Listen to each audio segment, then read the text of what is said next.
দুইজনের বক্তৃতা শুনছি, আগামী দিনে কিছু করতে পারবে, ভবিষ্যৎ আছে, লেখাপড়া জানা। কিন্তু বুঝলাম না তো কারা আপনারা। দাদু বুড়া হয়ে গিয়েছে তাতে কি হয়েছে, কিন্তু দাদুর মনটা এখনো পর্যন্ত বুড়া হয় নাই। সংসদের মধ্যে একজন মহিলা হিজাব নিকাব লাগিয়ে এসে যখন বক্তব্য দিয়েছিলেন, তখন আমাদের এই দাদু বলতেছে যে সংসদে কে কথা বলছে, আমরা তো তাদেরকে কোনোভাবে দেখতে পারলাম না। আপনারা এদিকে দেখতে পারেন, আমরা এদিকে দেখলে কি আছে এটা বুঝবো না, এটা ঠিক না। তারা আমাদেরকে দেখতে পারে কিন্তু আমরা তাদেরকে কোনোভাবে দেখতে পারি না। কেন দাদু? তারা হিজাব নিকাব করে আসছে, এই কারণে আপনি তাদেরকে দেখার এত মন চাচ্ছে কেন?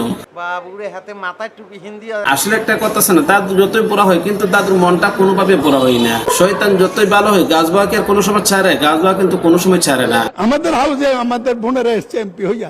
দাদু বুড়া হয়ে গেছে কিন্তু দাদু এখনো পর্যন্ত নজর টেক হয় নাই। দাদু চাচ্ছিল সংসদের মধ্যে কে হিজাব নিকাব পরে আসছে তাদের হিজাব নিকাবটা যদি একটু খুলে দিত, আপনি কি শয়তানের ভাই? তাহলে হয়তো বা দাদু একটু মনটা ভরে দেখতে পারতো। আপনারা এদিকে দেখতে পারেন, আমরা এদিকে দেখলে কি আছে এটা বুঝবো না, এটা ঠিক না। কেন দাদু আপনি তাদেরকে দেখার এত মনে চাচ্ছে কেন? দেখতে তো পরে আল্লাহ বুজুর্গ 5 ওয়াক্ত নামাজ পড়েন। 5 ওয়াক্ত নামাজ পড়েন? হ্যাঁ দাদু 5 ওয়াক্ত নামাজ ঠিকই পড়ে, কিন্তু দাদুর এখনো পর্যন্ত চরিত্র ভালো হয় নাই। আমি তো বুঝলাম না সমস্যাটা কি। দাদুর যদি চরিত্র ভালো হতো তাহলে সংসদের মধ্যে হিজাব পরে যখন একজন মহিলা বক্তব্য দিয়েছিলেন, দাদুর কিরকম খায়েশ হয়েছে তাদেরকে দেখার জন্য।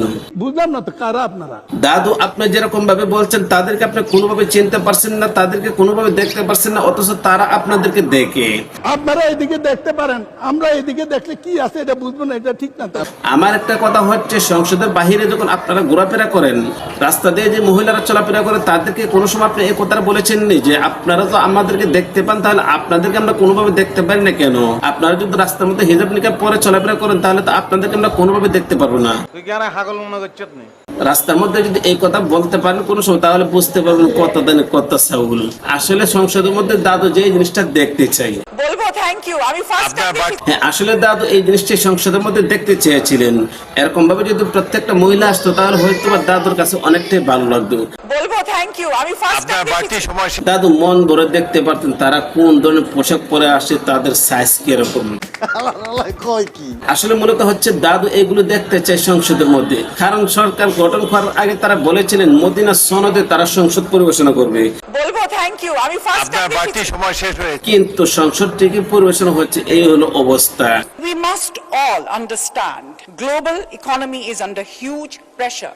তার বক্তব্য শোনার পর আমি তার কমেন্ট বক্সে গেলাম। কমেন্ট বক্সে যাওয়ার পর মানুষের শুধু একটা কথাই বলে, মাথায় তো এক ফোঁটা বুদ্ধিও নাই, পড়ালেখা করছো। আপু আপনি যেরকম ভাবে বলবান ইংলিশ বলা শুরু করে দিয়েছেন, ইংলিশের প্রতি মানুষের কোনোভাবে আকৃষ্ট হচ্ছে না, যে জিনিসটা দেখার পর মানুষের অনেক কিছু ভাবতাছি। বলবো থ্যাংক ইউ। আমি অনেকে তো অনেক জন্য কথা, ওইগুলো আমি নাই বললাম। আসলে মূলত হচ্ছে দাদু চাচ্ছে সংসদের মধ্যে যদি এরকম ভাবে প্রত্যেকটা মহিলা থাকতো তাহলে হয়তো বা দাদুর কাছে অনেকটাই ভালো লাগতো।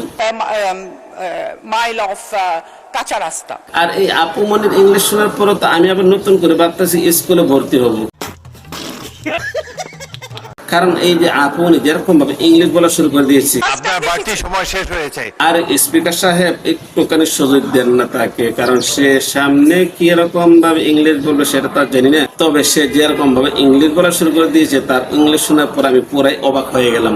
তবে তারা যেসব ধরনের যে পোশাক পরে আসছে আর দাদু যেগুলো কথা বলছে, এই বিষয়গুলো নিয়ে এসে আজ আপনাদের সঙ্গে যে কথাগুলো বললাম, ভিডিও কেমন হয়েছে কমেন্ট করে জানাবেন। ভালো লাগলে লাইক করুন, পেজ থেকে দেখে থাকলে পেজটা ফলো করবেন, চ্যানেল থেকে দেখে থাকলে চ্যানেলটা সাবস্ক্রাইব করে পাশে থাকবেন।